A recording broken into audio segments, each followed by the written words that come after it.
मजाक में कन्वर्ट कर रहे हो, कॉमेडी बना रहे हो उसकी। नंबर 1। नंबर 2, कोविड पर आते हैं। हाँ भाई, कौन कहता था कि कोविड के साथ जीना सीखना पड़ेगा? ये केजरीवाल। और जब केजरीवाल ने ये बोला था तो मैंने क्या कहा था? कोविड के साथ मैं जीना कभी नहीं सीख पाऊंगा, इसको हराना पड़ेगा।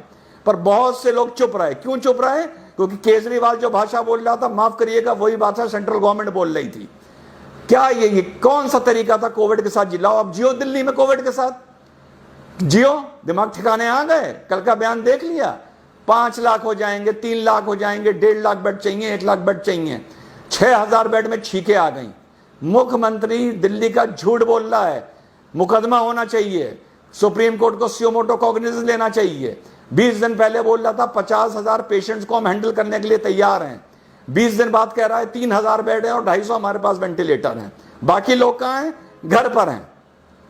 इस हिसाब से तो अगर मैं वहां का मुख्यमंत्री होता तो मैं कहता मैं 10 लाख पेशेंट्स को हैंडल करने के लिए तैयार हूं, 5,000 को एडमिट कर लूंगा और 9,95,000 को घर भेज दूंगा कि बेटा जाके घर में काढ़ा पियो।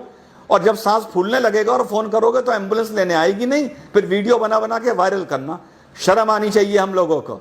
जिस देश की राजधानी में हमारा प्रधानमंत्री बैठा है, हमारा केंद्र स्वास्थ्य मंत्री बैठा है, एक मुख्यमंत्री बैठा है, एक लेफ्टिनेंट गवर्नर बैठा है, वहां पे लोग वीडियो बना बना के डाल रहे हैं कि हमारा दम घुट रहा है, मर रहे हैं, हमारे घर वाले मर रहे हैं, कोई जगह नहीं है हमारे एडमिट होने के लिए।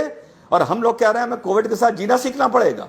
अब लोग कहेंगे फेडरल स्ट्रक्चर, वो राज्य है, वो केंद्र का जिम्मा नहीं है, वो इसका जिम्मा नहीं है। अरे किसी का जिम्मा हो, जिसके घर में कोविड आया होता है ना, और उसका बाप या उसका बच्चा या उसके बीवी मर रही होती है, और वो जब अस्पताल में फोन करता है तो उसको ये नहीं पता होता ये सेंट्रल गवर्नमेंट का अस्पताल है या स्टेट गवर्नमेंट का अस्पताल है, केजरीवाल के अंडर आता है या लेफ्टिनेंट गवर्नर के अंडर आता है। हम लोगों को शर्म आनी चाहिए। कोविड-19 की पूरी लड़ाई पॉलिटिकल एफिलिएशन को दिमाग में रख के लड़ी जा रही है। केंद्र सरकार को समर्थन करने वालों की इतनी हिम्मत नहीं है कि केंद्र सरकार की गलतियों पर उंगली उठाएं और बातमीज केंद्र सरकार से सवाल पूछें। केजरीवाल को समर्थन करने वालों की इतनी हिम्मत और औकात नहीं है कि सवाल उठाएं और बातमीज ट्विटर पर या फेसबुक पर या सोशल मीडिया पर इन लोगों से सवाल पूछें कि तुम लोगों ने तमाशा कर क्यों रखा है। तुम लोगों ने देश को कोविड-19 की लड़ाई को लेके लावारिस बना दिया है। मानो या ना मानो, किसकी कितनी गलती है ये आपस में तय करते रहना, ठीक है? तो वो बात तो दिमाग से अब निकाल दो कि कोविड के साथ जीना सीखना पड़ेगा। जिस शहर, जिस गांव, जिस स्टेट में कोविड ने पैर पसार लिए, पैर फैला दिए, उस जगह कोविड के साथ जीना नहीं सीख पाओगे। कोविड से जब तक जीना अकड़ते रहो, जब तक कोविड तुम्हारे और हमारे घर नहीं आया है। जिस दिन घर आ गया ना, दिमाग ठिकाने कर देगा। अब आगे की बात खत्म करता हूं लास्ट एडवाइस देते हुए, and I hope this is my last video. इतने बेड चाहिए, इतने पेशेंट चाहिए, इतने डॉक्टर्स कहां से लाओगे? जो डॉक्टर्स हैं बेचारे पहले ही थके हुए हैं।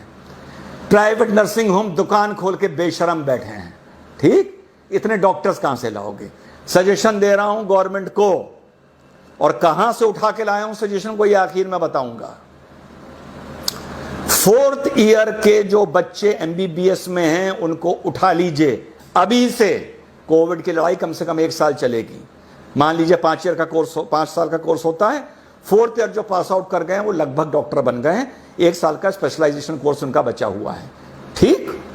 बेसिक चीजें उनको सब आती हैं।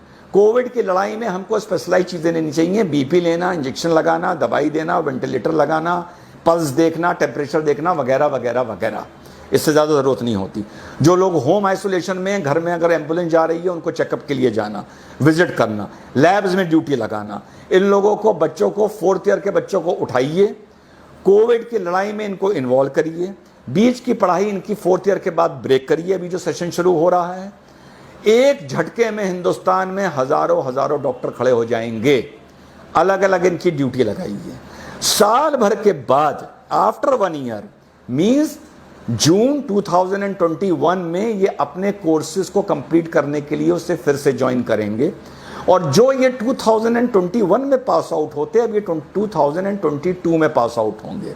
इस दौरान आप इनको जो भी नाम देना चाहें वो दीजिए, जो अच्छा रिस्पेक्टेबल स्टाइपेंड देना चाहें वो दीजिए। जब ये 2021 में अपने जूनियर बैच को ज्वाइन करेंगे और 2022 में पास आउट होके निकलेंगे, 2021 में पास आउट होना चाहिए था अगर 2020 से लास्ट ईयर शुरू होता, समझिएगा मेरी बात। पास आउट होके निकलेंगे, लेकिन इनको डीम्ड पास आउट इन 2021 ही माना जाएगा। Deemed is a legal term, it is a constitutional term. Deemed pass out 2021, actual pass out 2022। और जब ये पास आउट होके निकलेंगे तो इनके पास 1 साल का देश सेवा का एंड गवर्नमेंट जॉब का उस टाइम एक्सपीरियंस होगा। So they will have an experience of 1 year. जो मेडिकल रेगुलेशन बोलता है कि आपको 1 साल गवर्नमेंट के लिए काम करना पड़ेगा, plus they will have a degree and plus and later of certificate of appreciation and a medal of appreciation, जो पूरी जिंदगी इन लोगों के काम आएगा। एक झटके में हम इस देश में हजारों डॉक्टर 1 महीने की ट्रेनिंग के बाद खड़े कर सकते हैं। ना उनका ईयर वेस्ट होगा, उनके फेदर इन द कैप लगेगा, उन्हें देश सेवा का मौका मिलेगा। हमारे डॉक्टर्स की हेडेक खत्म हो जाएगी, नंबर ऑफ डॉक्टर्स की। वो हमारे मेन डॉक्टर्स को मौके पे सब्स्टिट्यूट कर सकते हैं, ताकि हमारे जो मेन डॉक्टर्स हैं वो टायर आउट ना कर जाएं, वो फटीक आउट ना कर जाएं। ये आइडिया मेरे दिमाग में कहां से आया? ये काम किया था ब्रिटेन ने वर्ल्ड वॉर 1 में। 4th ईयर MBBS के बच्चों को उठा के 1 महीने की ट्रेनिंग दे के अलग अलग शहरों में उन लोगों को डिप्यूट कर दिया गया था। और पास आउट होने के बाद जो भी कॉमनवेल्थ था, उनकी कॉलोनीज थी, और 1 साल का उन्होंने शायद इनसे वर्क मांगा था। उसके बाद वापस लोगों को कोर्स में इनरोल कर लिया गया था और डॉक्टर की डिग्री दे दी गई थी। ये बात मुझे कैसे पता? मेरे दादाजी ब्रिस्टल मेडिकल कॉलेज इंग्लैंड से MBBS कर रहे थे। मैं रियल दादा, उनको भी 4th ईयर के बाद इसी तरह उठाया गया था। मिडिल ईस्ट में उनकी पोस्टिंग करी गई थी, इंडिया में भी उनकी पोस्टिंग की गई थी। 1 साल के बाद वो फिर से उन्होंने इंडिया ही से अपना कोर्स कंप्लीट किया था। This was the out of box idea जो ब्रिटिशर्स ने इंप्लीमेंट किया था। आज से गवर्नमेंट को ये सोचना चाहिए कि व्हाट केजरीवाल इज सेइंग, अगर ये ऐसी हकीकत वाकई हमारी राजधानी में हो गई या और 3-4 राजधानियों में या देश में और हो गई, जैसी इस टाइम महाराष्ट्र, दिल्ली, गुजरात, तमिलनाडु में है, तो बेड खरीद लोगे, बेड इंपोर्ट कर लोगे, दवाई इंपोर्ट कर लोगे, मास्क इंपोर्ट कर लोगे, कुछ इंपोर्ट कर लोगे, मेडिकल प्रोफेशनल्स कहां से लाओगे?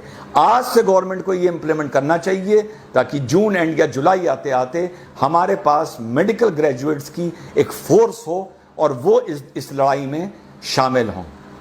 This was my idea. तो चाइना के बारे में मैं बोल चुका हूं। Let us become a responsible nationalist people. अपनी राष्ट्रवाद को जरा ठहराव दो, थोड़ी गहराई दो, उकसाने की, चिल्लाने की जरूरत नहीं है। और दूसरा, मेडिकल ग्रेजुएट्स गवर्नमेंट कहां से उठा सकती है, ये मैंने एक आइडिया दिया है। और इंग्लैंड ने वर्ल्ड वॉर 1